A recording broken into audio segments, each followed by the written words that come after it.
Well, thank you for coming this evening. We are in Nahum chapter 2, looking at some interesting verses. I can almost call them exciting with the drama that is in them. Remember, this is written during the year 645. That's our estimate. Probably during the reign of Ashurbanipal.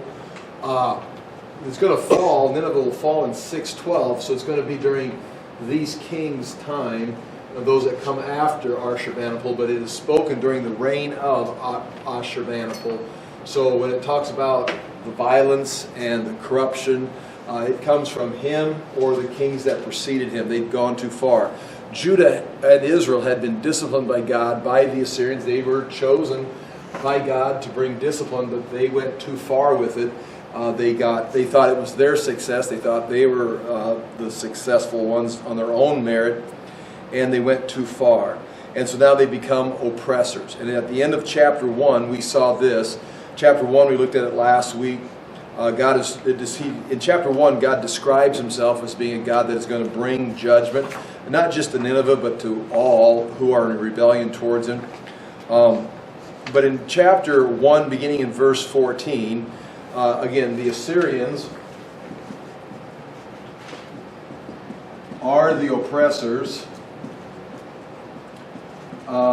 And they've been oppressing many, many nations, but particularly Israel was deported by them, and they've been having Judah, the southern tribe, the southern kingdom, paid tribute to them. Sennacherib had destroyed, back here, Sennacherib had destroyed all their fortified cities. The only thing left in Judah was the city of Jerusalem, coming in in 701. Esarhaddon had come in and done other corrupt things and continued to pay tribute. In Ashurbanipal, he's going to continue the reign of the kings. Not a lot of, in a sense, war. He's conquered a lot, but he's going to be a king that halfway through his reign is going to start to decline. We'll talk about him here in a moment and the things he does. But the Assyrians had been the oppressors of Israel and Judah, and it's time for them to come to an end. And again, we're about 40 years, 645. It's about 40 years before, it's going. You can count it right there. It's close to a full 40-year generation before they're going to be completely collapsing. It says, the Lord has given a command. I'm chapter 1, verse 14. The Lord has given a command concerning you. And then the NIV supplies the word Nineveh to it. You will have no descendants to bear your name. I will destroy the carved images and cast idols that are in the temple of your gods. I'll prepare your grave, for you are vile. That is the Lord Yahweh making a declaration. You do notice right there, we talked last night in eschatology about God ending Gentile nations totally, but never totally ending Israel. And here he says that there'll be no one to bear your name. The descendants are going to be cut off. And then talking about the carved idols, they're going to be removed, not taken captive and brought in and paid respect to, but completely removed. Their gods, their culture will be removed. And then he mentions preparing a grave for you, because he describes them as being vile. They're their character trait, the way they treat other people, the nations, their self-indulgence. It's vile. We'll look at a little bit of that here in a moment. And then the chapter ends with verse 15. Look, there on the mountains, the feet of one who brings good news, who proclaims peace. Celebrate your festivals, O Judah, and fulfill your vows. No more will the wicked invade you. They will be completely destroyed. So this right here is the people God is speaking against. Say, you will have no more descendants. You are done. I prepared a grave for you. You're vile. And with that announcement, he then turns and brings the good news to Judah. So there is the wrath being poured out on God's enemies, and the announcement to Judah that it's good news. And the good news is a peace, and not just military peace, but it's the word shalom as far as harmony. In fact, I've got it written down there. It's the third bullet point, one of the top paragraphs there. Refers to more than military peace, but to wholeness, health, fullness of life in every aspect of human existence. The word for harmony, living in harmony in God's reality. And the picture is of a runner.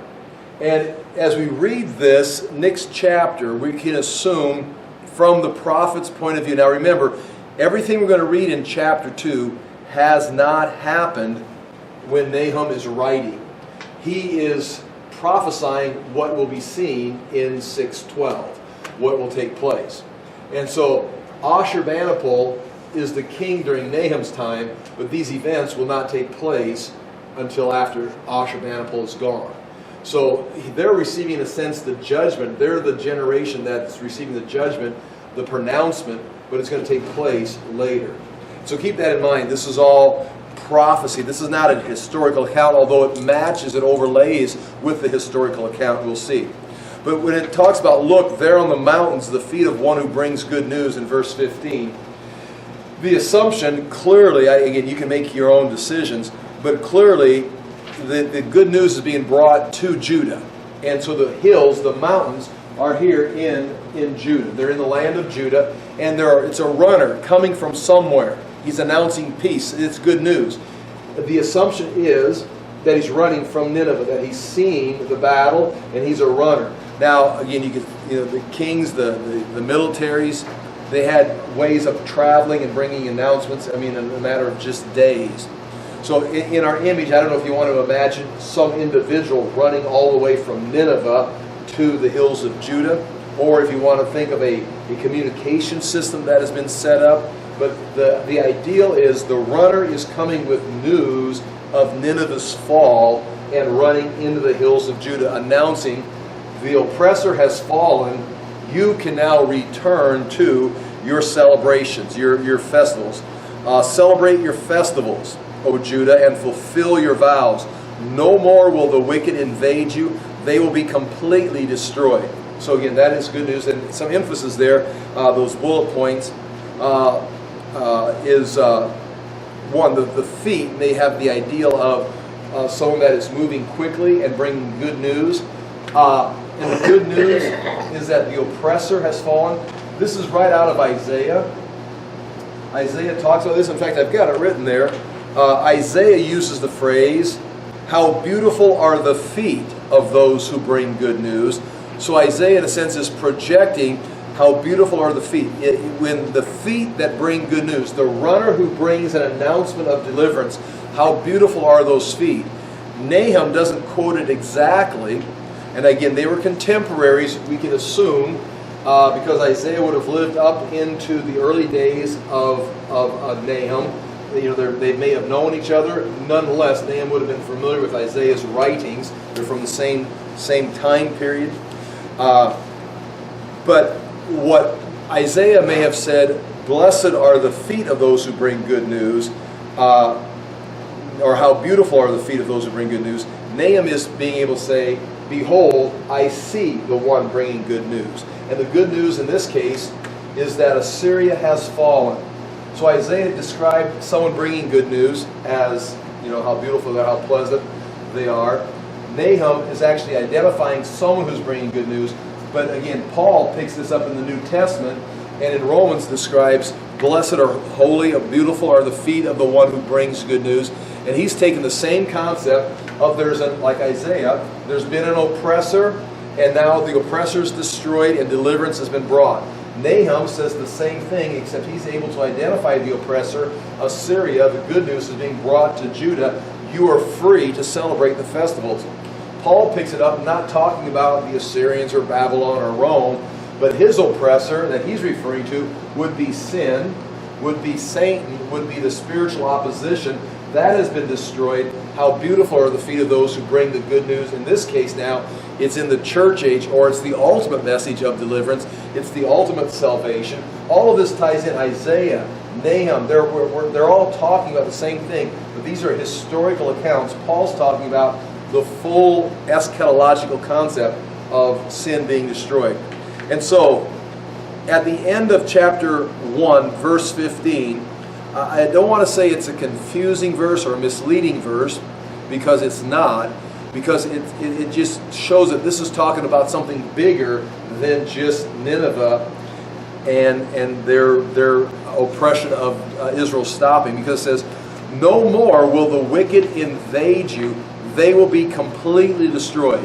Now in context, the wicked would be Assyria, and no more will Assyria invade Judah. Remember how during Sennacherib, during Hezekiah's time. His field marshal came and stood at the wall of the city and read a letter in the language of the people of Israel so that they could hear what Sennacherib was saying, mocking their God. Sennacherib had sent a messenger to the wall of Jerusalem in Hezekiah and Isaiah's day in 701 and actually mocked God, saying, no, there's no God that can stop what's taking place here. And that was their messenger. In this case right here, that messenger will never appear again. The messenger in this case is the one bringing good news. But when we look at this, and I just want to put the numbers on the board here for you to understand and see this, because Nineveh is going to fall. Let's say 645 is a good guess about the time this book is being written. Nineveh will fall in 612. Then in 605, the final battle, exactly 40 years later, the final battle with the last king in Carchemish, when Nebuchadnezzar meets the Assyrians for the final time, and Assyria is finished. A full 40 years, they are totally destroyed. They're done. And so in 612, Nineveh falls. By 605, the Assyrians are gone. And Judah is told to celebrate. Judah is free. Now watch this. If we pick 612 as the year of Nineveh's fall, which that's correct, and that's the year that Nahum was anticipating of the announcement of the good news running through the mountains, you can celebrate your feast. You do understand that is not, in a sense, an eschatological occurrence, meaning they're free, they'll never be oppressing, they'll never be oppressed by the Assyrians again. But within 7 years, you've got 7 years from the fall of Nineveh until 605, the total collapse of Assyria. And you know who came out of Carchemish and marched down towards Egypt and took control of the king of Judah in 605 was Nebuchadnezzar. The Babylonians, they take, the Egyptians take Jehoahaz, into Egypt. Nebuchadnezzar puts Jehoiakim on the throne. He chooses the king. It's the son of the king Josiah. But he establishes as his king, takes Daniel and Shadrach, Meshach, and Abednego back to Babylon to be trained. And so no more than Nineveh falls in 605. 7 years later, in 605, Nebuchadnezzar's there saying who's going to be king, taking the royal children in the first captivity to train them. And now all of a sudden Judah is under control of Babylon. The king is a puppet of the Babylonian king. Whenever in fact, Jehoiakim rebelled against Jeremiah's advice, but Jehoiakim rebels, and he ends up dying during a famine, and his body's just thrown over the wall because there's so much confusion in the land, they don't even have time to bury him. And Jeremiah prophesied that. So just understand, when it says to Israel or Judah, no more will the wicked invade you, they will be completely destroyed.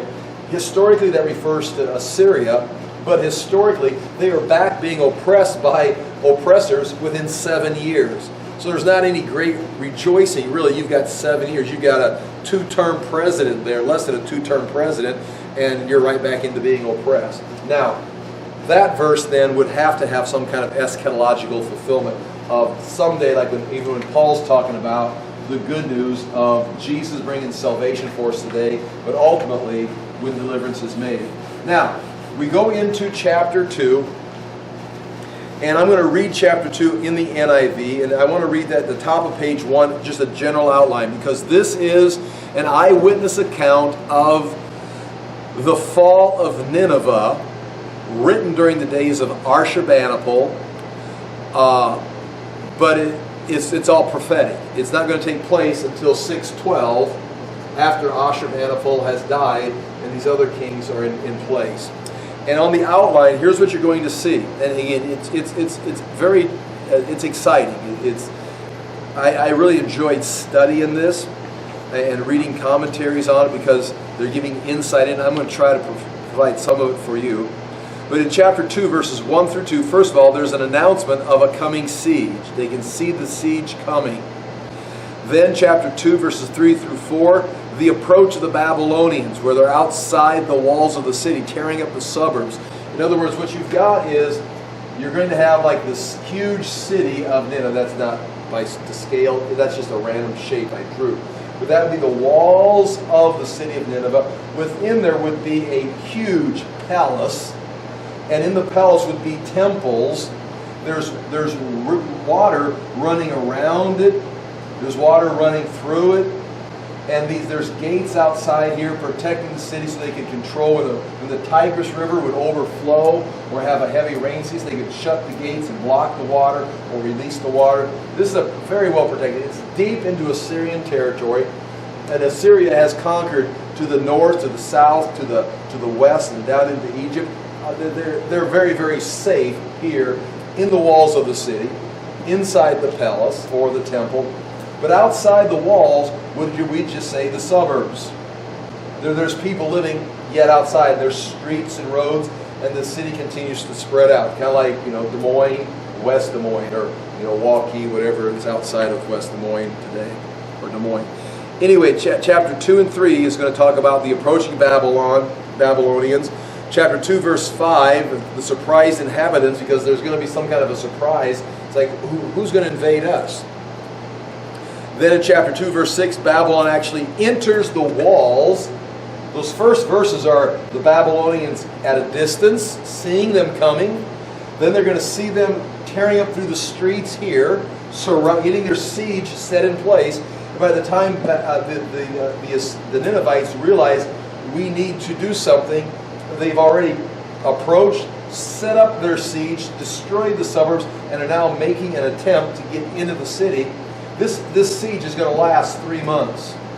The city of Nineveh will fall within 3 months in 612. And then in chapter 2, verse 7, Nineveh falls, the surviving citizens are taken away. Then after all the people are taken away, then the city is plundered. Because what has taken place, you have the war, the battle, the taking of the captives, taking them out, and then you just got an empty city. An empty city where now the soldiers come through and just take whatever they want. And Nineveh, the Assyrians, have been plundering cities from, going back to Tiglath-Pileser after Jonah's time. They began to become powerful again. Tiglath-Pileser began to expand, and they'd go off every year. Part of their economy, as we've said before, part of their economy was to invade in the spring, bring back the plunder, give it to the people, and then make sure they'd invade somewhere else and bring back the plunder, give it to the people. So they had business, they had economics, but they also had in their strategy, war is a business. And they would invade. Everybody else would go work and do their things in the other nations or their surrounding territories. And they'd either go out and collect tribute from those conquered territories, or they'd expand their borders and get more people. It was just like a pyramid scheme. You just get more and more people into your plan or into your empire. And like Judah was paying them tribute. And if they didn't pay tribute, they'd come in and invade, destroy the city, and take the plunder back. So this was a money-making system. So you look at all these years, Tiglath-Pileser, Shalmaneser, Sargon, who destroyed Israel and plundered northern Israel. Then Sennacherib, both these guys were destroying Israel. Sennacherib took all the fortified cities of Judah. He destroyed all of the military cities that Hezekiah had. The only thing left was Jerusalem. And so he took all of that plunder. That's not his only place he's fighting. He's fighting all over that map.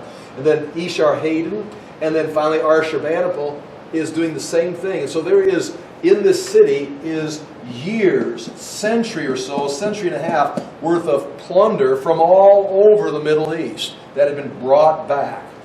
And so in chapter 2, verses 8 through 10, now Nineveh is plundered. All this gold is going to be taken now by the Babylonians. Gold, silver, all these things. In chapter 2, verse 11 through 13, now Nineveh is mocked and shamed because in this original state, it's like they're the glory. They oppress everybody. Nobody dares say anything bad about them. In fact, they had people listening scattered throughout the empire. You had people that you had to trust because you got this huge empire you're ruling.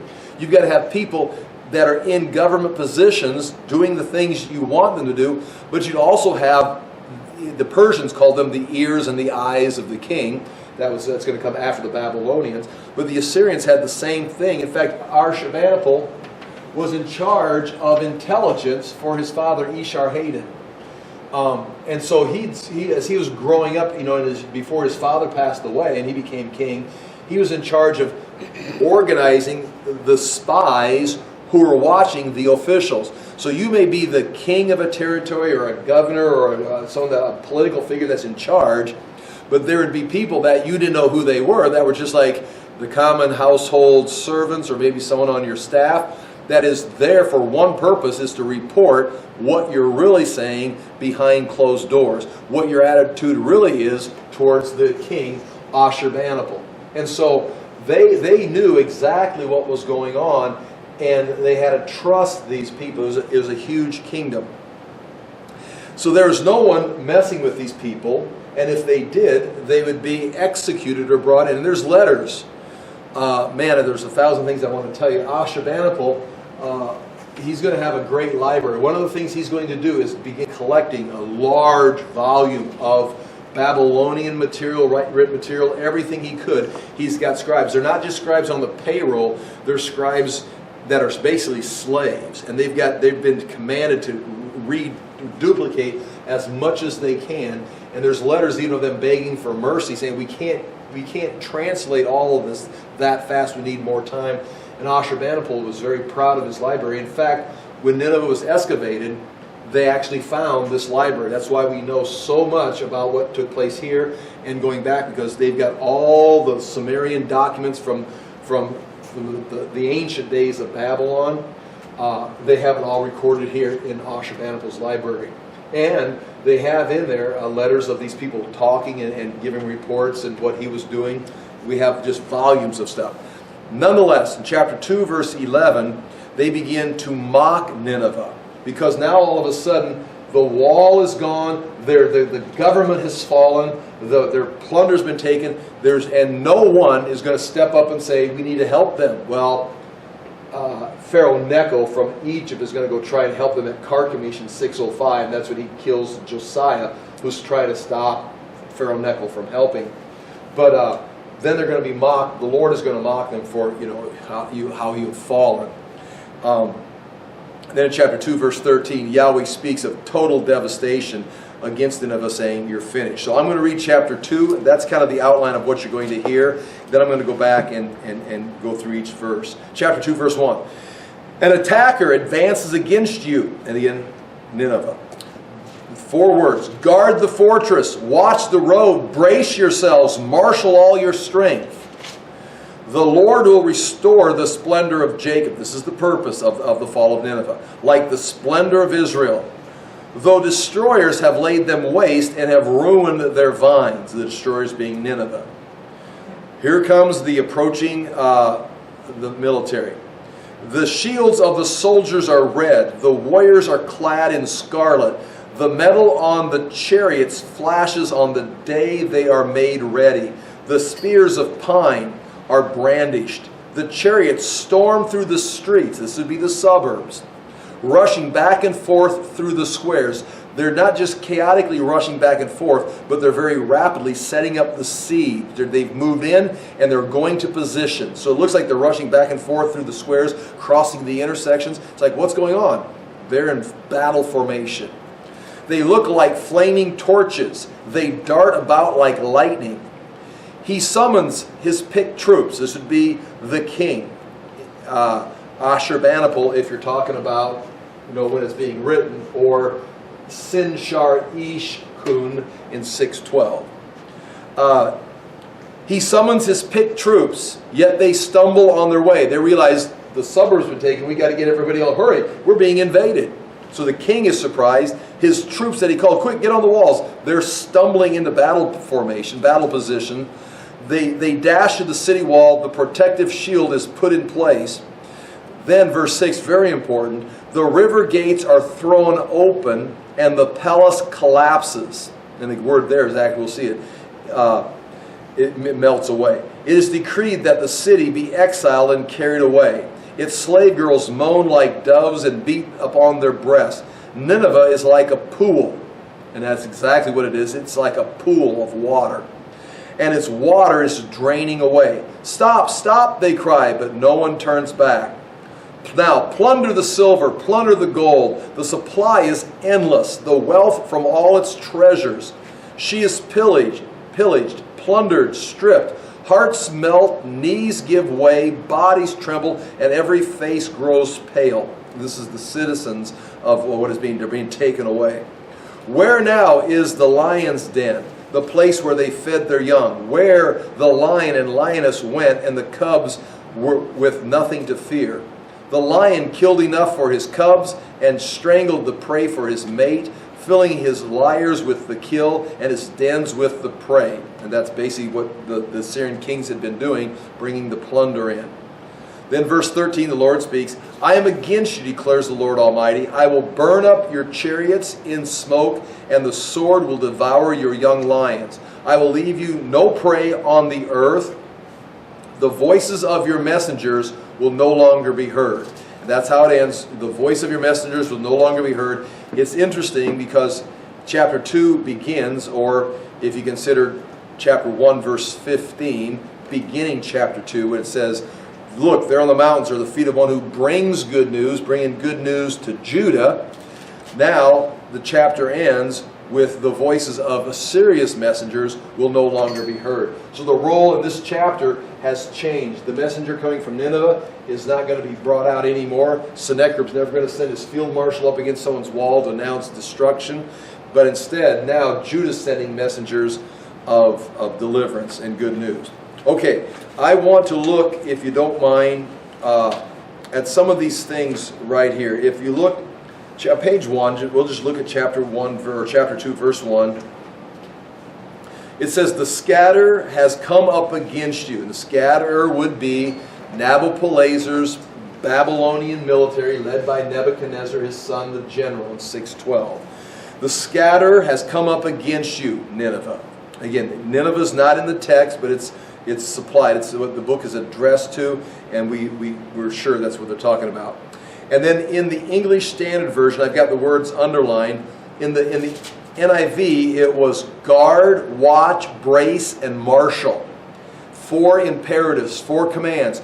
It's like God is telling him, or Nahum the prophet is telling Nineveh, get ready. In the English Standard, it is man the ramparts. That's the first imperative. Man the ramparts. In other words, get up on the wall and get your fortresses ready. Watch the road. Are you watching the road? Are you watching for the invasion? Dress for battle. Go get your uniforms on. Go get your military equipment. And collect your strength. Get emotionally ready. Get your game face on. So man, watch, dress, collect your strength. Or in my notes at the very bottom of page 1, the words could be guard, watch, strengthen, and muster. And they're not. They haven't.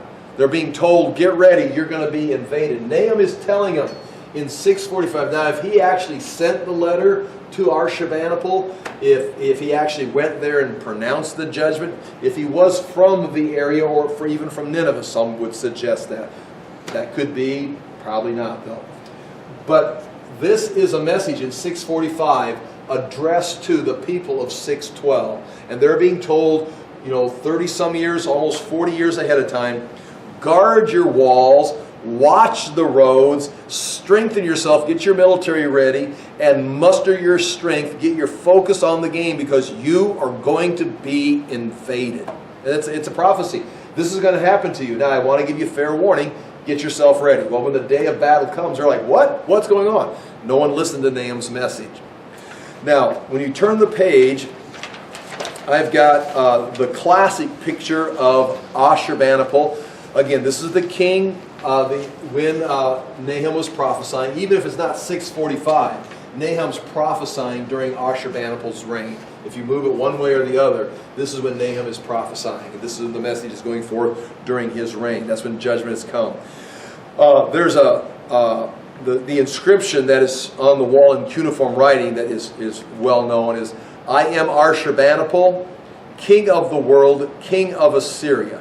And that, again, there's that image. In fact, I've got the image on my shirt right here. I'm wearing my proud Ashurbanipal shirt with the cuneiform inscription on the back that says that very thing. I cannot read cuneiform, but it says, I am Ashurbanipal, king of the world, king of Assyria. And this is the exact same thing there, except it would have been colored. All those stone engravings, they would have just been stone. You know this, right? I mean, I've told you before.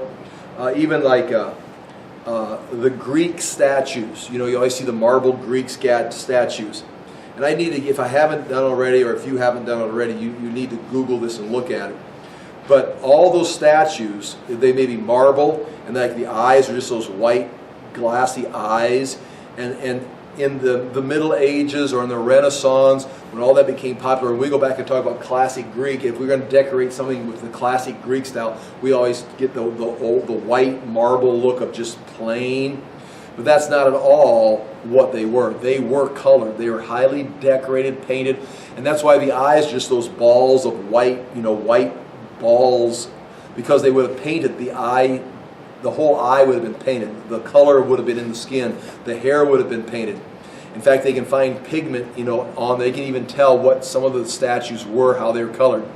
The famous Arch of Titus that shows the plunder of Jerusalem in 70 AD being brought into Rome. Even biblical archaeology, they had on the cover probably maybe 5-6 years ago. They went through and they studied it with high-powered microscopes and found the color of all the details of that. And they haven't painted the actual Arch of Titus, but they made a drawing of it and all the different colors. It was brightly colored. So this is the image that you would see, like you go to the British Museum, you see this. But that's not what it would have looked like in their time. It would have looked more like this. That would have had the color. Everything would have been colored. I mean, no one wants to just walk into a room of just stone carvings. You're going to stop and paint all the details. So anyway, that's just interesting.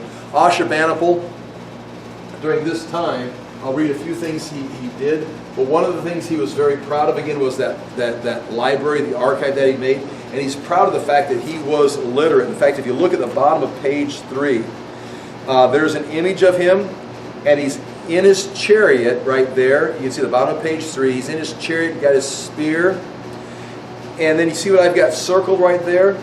Right there in his belt, in battle, are two what we'd say pencils, or their stylus, what they would use to write the cuneiform writing, where they press, have a little wedge shape, and they press it at different angles to create the cuneiform writing. He was very proud that he was literate.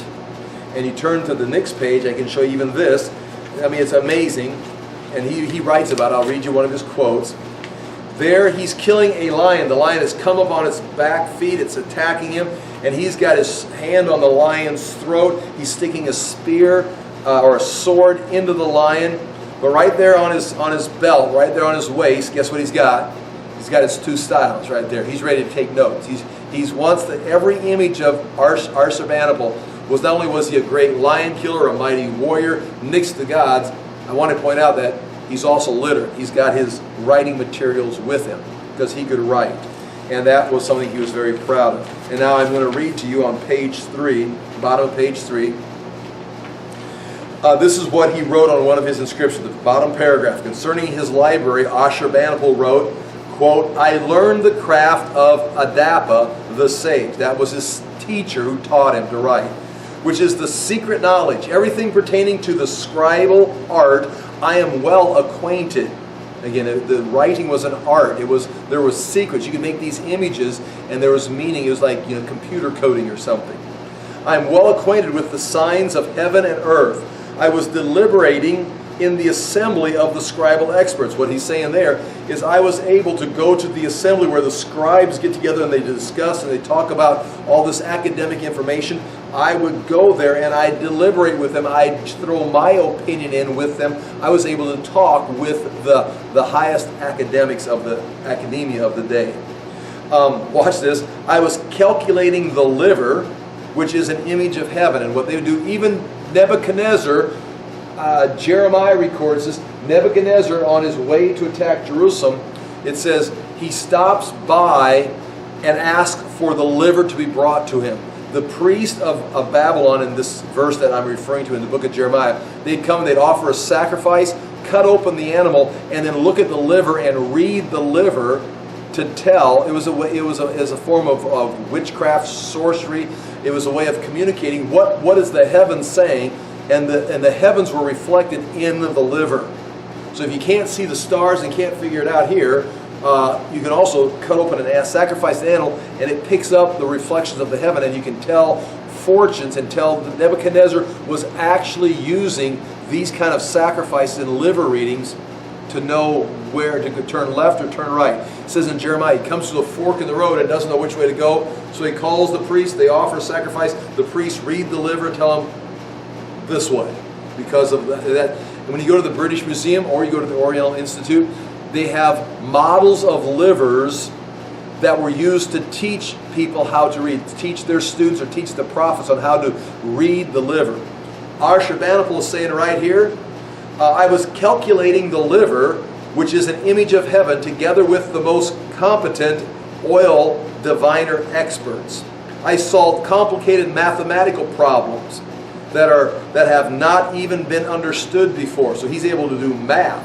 He's able to read and write. He's able to read the liver. There's no one like him. I read the artful written text in which the Sumerian versions was obscure. And when he says the Sumerian versions, he's talking about the documents that came from Babylon, from ancient Babylon, that were brought up to his library. Some people were not skilled enough to read them. He says, I even was skilled enough to be able to read the ancient writings from another culture from 2,000 years ago. And we have tablets from that time period. I was able to read the Sumerian version, which was obscure, and the Akkadian version for clarifying that was too difficult. I am enjoying the cuneiform wedges, or the writing, on stone from before the flood. And so he says, I've got in my library, I'm enjoying reading the cuneiform writings that were recorded before the flood, that endured the flood and they were passed down. I've got those in my library, and I'm enjoying reading those also. So he's very proud of the fact that he was not just a great warrior, not just a killer of lions, but that he could read and he could solve math problems. Now, go up to the top of the page. This is, again, we've talked about it, but you've got to hear this. This is shocking. This is from their inscriptions on what they would do in battle. This is how far they would go. Now, we're going to go back to the 800s, back to the year 883, 859, so we're on the other side. This would be before Jonah, but the king's name is Ashur-nasirpal II. He wrote this, and this is typical of the Assyrian kings. Are you ready for this? I built a pillar over against the city gate, or his city gate, meaning a pillar by the gate. Outside the gate, I built a big pillar. Not siege work, I just built a pillar. And I flayed, skinned alive, all the chief men who had revolted. In that city that had led a revolt, I skinned them, and I covered the pillar with their skin. The reason he did this was for a warning. You don't rebel against the king. Others I walled up within the pillar. So I've got some of them skinned on the outside. Some of them I just put inside, alive, inside the pillar. Many within the border of my own land I flayed. So now inside of his own country, he's got people that have rebelled against him. I flayed them, and I spread their skins up on the walls. So there's a city in his own land. He would go find the rebels, skin them, and tack their skin up on the wall of the city. So when he came to the city, it's like these guys had they rigged the election or something. I cut off the limbs of high officers, of the high royal officers who had rebelled. Many captives from among them I burnt with fire, and many I captured alive. From some I cut off their hands and their fingers, and from others I cut off their noses and their ears. And the eyes of many men I put out. I made one heap of the living and another of the heads. In one pile over here I just piled up, the living people, just piled up living people. There's a huge mass pile of living people. And over here I piled up all the heads. And I bound their heads to vines around and about the city. In other words, you got Wrigley Field with the vines that were pretty. Then everywhere scattered in there little fruit with heads of the enemy. I put in around the city. Their young men and maidens I burned in the fire. That's now carved in stone monuments. This is Ashurbanipal himself. This is Ashurbanipal himself, and this is something he was proud. This is the thing. This is the generation that is being spoken to right here by Nahum. They were proud of. This is what he was proud of. He says, now what we just read was from the 800s, but this is the practice, and we've got pictures of Sennacherib here, like we said, skinning people alive, putting them on poles and impaling them, carrying heads here. Here's Ashurbanipal, who was the one that was king when this prophecy was given. He says, they suspended their corpses from poles, that's impaling, tore their skin off, and affixed it to the city walls. I let dogs, swine, wolves, vultures, and birds of the heavens, and the sweet water fish devour their cut off limbs. The people who lived in the city and had not come out and had not acknowledged my rule, I slew them.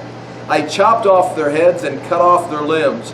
I bored through his jaw with my cutting dagger and pulled a rope through his cheek and the sides of his face. Now that's what happened to Manasseh right here. Esarhaddon had gone to Manasseh right here, and the Ashurbanipal had gone and taken Manasseh and remember the Bible says it, put a hook in his jaw and let him off. Put a hook in his jaw and let him off in front of the people. So this is what their inscription says. That's what the Bible says. And then this last one right here, this is mentioned a couple times. He says, there's another similar account. He says, and I attached a dog chain to him and let him guard the gate at the east, or the cage at the east gate of Nineveh. There's two different times where it's recorded that he took one of the kings that he had captured, brought him back to his city, chained him with a chain in his jaw, and put him like a guard dog by one of the gates in the city, and had one of the foreign kings chained there like a dog to guard the city. I mean, this is the Assyrians. And so that kind of lays a little bit of groundwork for what is taking place right here. Now, if you turn the page, page 4, we're going to continue now going through chapter 2. And this image that we've got on the board right here is, you're going to see this, as we said. You're going to see the call, get ready, there's a battle coming. Then you're going to see the Babylonian army out here. You're going to describe them with the red shields. You're going to see them. Then they're going to go into the suburbs, and they're going to have their chariots that are covered with copper or bronze, flashing in the sunlight. I mean, they're indestructible. They're chariots on wheels, but they're covered with metal. And they're going through the streets. They're setting up their siege attack, but they're also destroying everybody in the suburbs. And then pretty soon, about that time, the king calls for his men to get on the wall, but it's too late. The city is already covered. Now here we go. Chapter 2, verse 2, bottom of page 4. For the Lord is restoring the majesty of Jacob as the majesty of Israel, for plunderers have plundered them and ruined their branches. So this is going to happen to Nineveh, because Nineveh was the one who plundered Judah and Israel. And not only did they discipline them as God wanted, but they cut off the branches, which means they were supposed to go in there and do a job, put oppression, put pressure on them, but they went so far as to take everything. They even destroyed the branches. They destroyed the root, the seed. There's nothing left. And so they went too far. Keep in mind, this is a historical prophecy in 645 about the fall of Nineveh in 612. But this is the Lord and the way the Lord always responds to the oppressor. Ultimately, we're looking at some point in history. You can see it in the book of Revelation. The fall of Babylon the Great in Revelation. They're going to be doing the same thing to people, but there's going to be a great fall of Babylon the Great. And there's going to be the same destruction. And God is going to deliver His people. Turn to page 5. And at the top there, chapter 2, verse 3. The English Standard Version reads this way. The shield of his mighty men is red. Now again, this is talking about the approaching Babylonian military. This is General Nebuchadnezzar in 612 leading his father Nabopolassar's military up into Nineveh. Now as he's approached Nineveh, they had to fight their way to Nineveh. So I mean, they just come up there and show up. It's not just an isolated city. And that explains this first one. First, it says, the shield of his mighty men is red. His soldiers are clothed in scarlet. The chariots come with flashing metal on the day he musters them. The cypress spears are brandished. Now, the first thing, this is the approaching Babylonian military. Babylon is totally dominating the landscape. I mean, they see them. They're looking over here, and they see them coming. I mean, they're coming like a wave, the Babylonian military. The red shields. Here's 4 options of why the red shields. 1, the red may be from previous battles stained with blood. Number 2, it may be the sun reflecting on again the bronze. the bronze or copper shields that they're covered. That may be the sun reflecting. That's what's going to be similar to the chariots. The color of shields may be dyed red, or most likely, I like this suggestion, most likely, is they're covered, they're pointing out that they're red because they fought their way up to this place. As they see Babylon coming, their shields are already covered in blood, which means they're not just arriving, they fought their way to this place right here. And so they're arriving with red shields. Now you can think that's all it says. The text says the shield of his mighty men is red. It may be dyed red, it may be the team colors, it may be the mascot color, it may be the reflecting metal, it may be blood from previous battles, or it may be they're splattered in blood because they've been killing people. Clothed in scarlet may be the same, or may indicate great confidence. The chariots with flashing metal indicates clearly that they're indestructible at that time in history. They're chariots, but they're covered in metal. And the soldiers have cypress spears. Here the word is cypress. I know in the NIV it was pine. But the cypress would refer to coming out of Lebanon. They're long, they're strong, they're fresh, they're wooden, and they're the best material. Now, chapter 2, verse 4, the chariots race madly through the streets. What we just read in that first verse right there that we talk about the red shields was they can see at a distance over the wall the approaching Babylon, the military. Now, they've gone into the suburbs. They're outside the wall yet, but they're going through the streets. The chariots race madly, it says, through the streets. And they're not just like, partying and running around. It's a strategy. They're there going into military. They're not just out just having a riot. Nebuchadnezzar is not letting this military just come up and riot outside the city. Those racing chariots they're in formation. It looks chaotic to just the lookers on the wall, but they know exactly where they're going because in just a moment ago they were an approaching military, and now by the time you figure it out, they've got your city surrounded and there's no escape. And so that's the way it looks. The chariots race madly through the streets. They rush to and fro through the squares. That would be the intersections of the city or the suburbs. They gleam like torches. That's probably the sun. One of two things. If it's daytime, it's the sun shining off the metal, the bronze chariots. If it's nighttime, it's the lanterns or the lamps, the torches that are on there, and the flashing. And there's records of the flashing torches of chariots also. They dart like lightning. And I think I made all the points there. And the people in the city now are watching their suburbs be destroyed. And they're just merely sitting here watching, waiting for their turn. Now chapter 2 verse 5 goes into the city, and now we're talking about the king. If it's 645 talking about Ashurbanipal, or we're going to push it down here to this king. All of us, this is he. That's the he. He remembers his officers. What are we going to do? Oh my gosh, we got to get the officers or his noblemen. They stumble as they go. In other words, all of a sudden he's in his palace, and the city's being attacked. We've never been attacked before. He's used to leading his military, going up. Now Ashurbanipal didn't lead these kings would go to the front of the battles. Ashurbanipal, the prophets that spoke to him said the goddess's will, the goddess of war, was that he would stay back and not engage in battle and trust the goddess of war. And that would be real convenient if you didn't. That's just the way it was. He did not go to war. He would stay back and watch his troops go to war. These other guys, Sennacherib, Sargon, Esarhaddon, they would go, they'd sometimes lead the battle. That was kind of what the king did, would lead the battle. Tiglath-Pileser lead the charge. But anyway, Ashurbanipal, he was convinced by the goddess that he was supposed to stay back. And he did.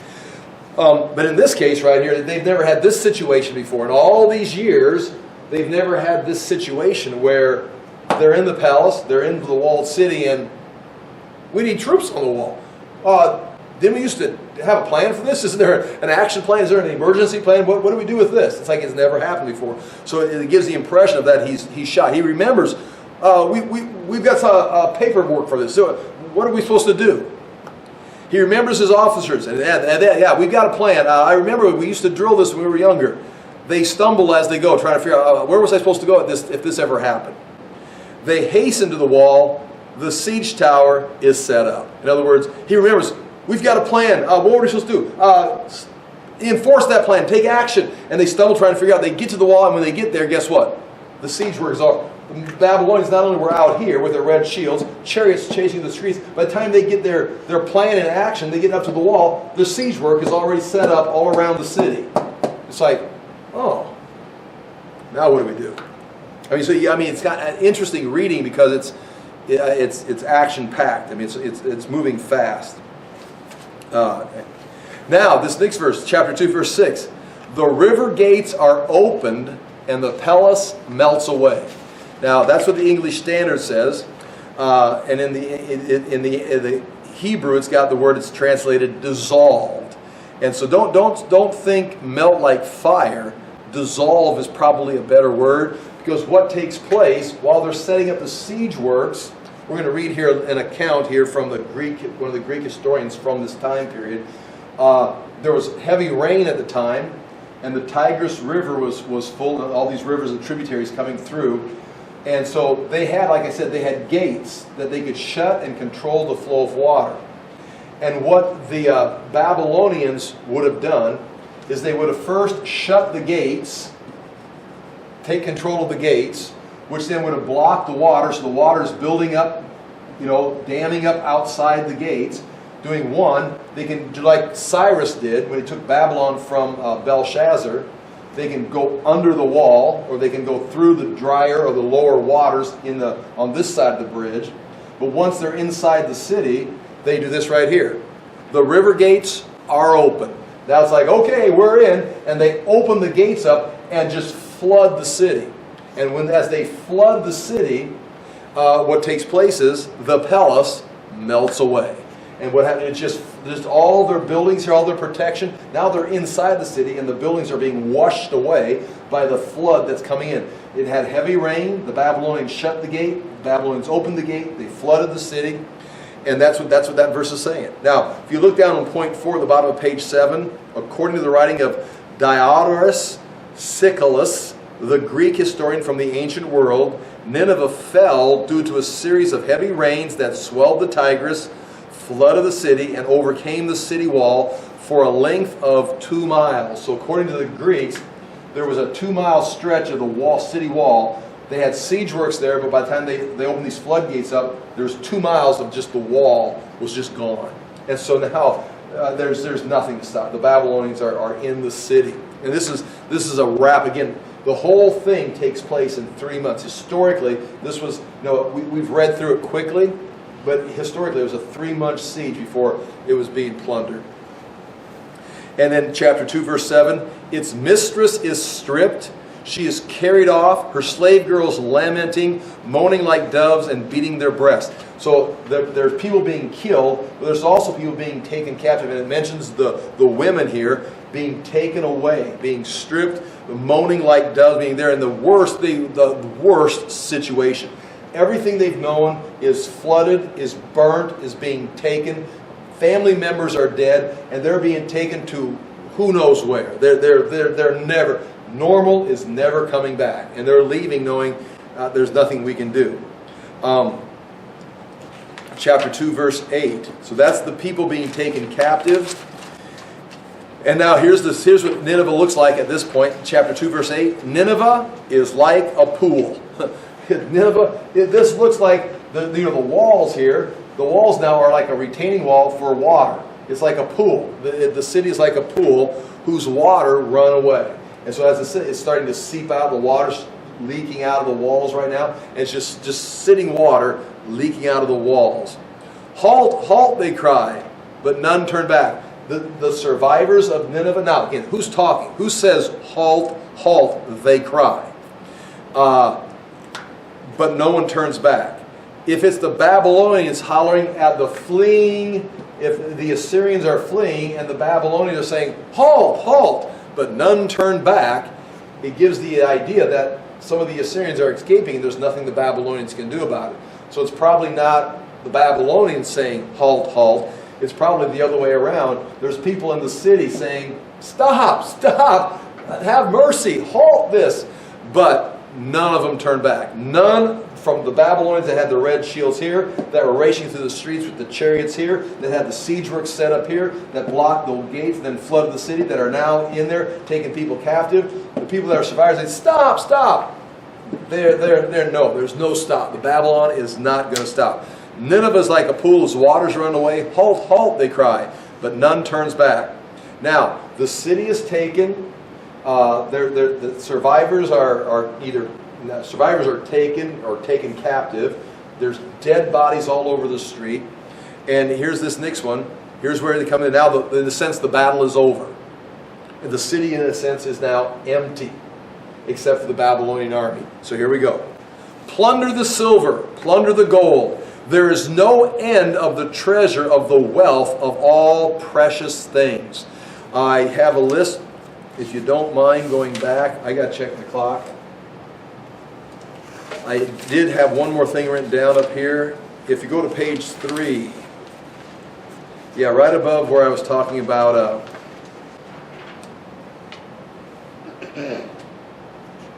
I missed another gory part. But right above on page 3, it's the 1, 2, 3rd paragraph down.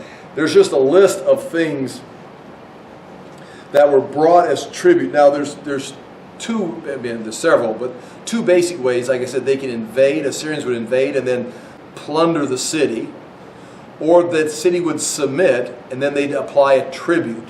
And in that case, both Israel and the north was paying a tribute during these days. And then Ahaz had the great idea, against Isaiah's advice, to go to Shalmaneser and ask for help, and he would pay a tribute for Shalmaneser to invade Israel, so he didn't have to worry about it. And Isaiah says, don't do that. You don't. God has got you covered. But Ahaz went ahead, asked Shalmaneser to come help him, which means he became his subject, had to pay tribute.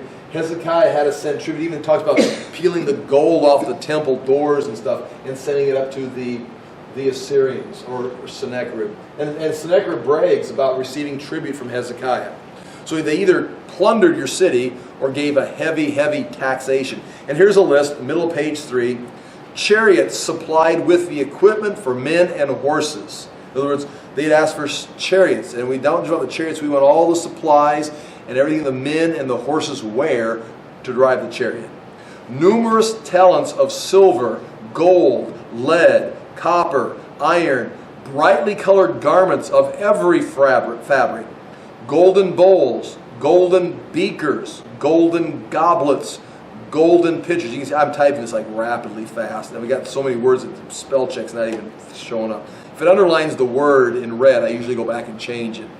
But then sometimes I get going and it just doesn't show up. But anyway, golden pitchers, camels, oxen, elephants, monkeys, apes, ivory couches inlaid and bejeweled, elephants' hides, lambs, birds, horses, mules, cattle, sheep, camels. And so all that is just one sample. And you can go back to the Shalmaneser's, not this Shalmaneser, but the Shalmaneser before him, that's got a picture of King Jehu of Israel on it. And underneath there, in the cuneiform writing, it tells all the things that Jehu and all the other kings on the black obelisk brought to Shalmaneser. So again, when it talks in here, all this gold treasures, I'm going back to page 8.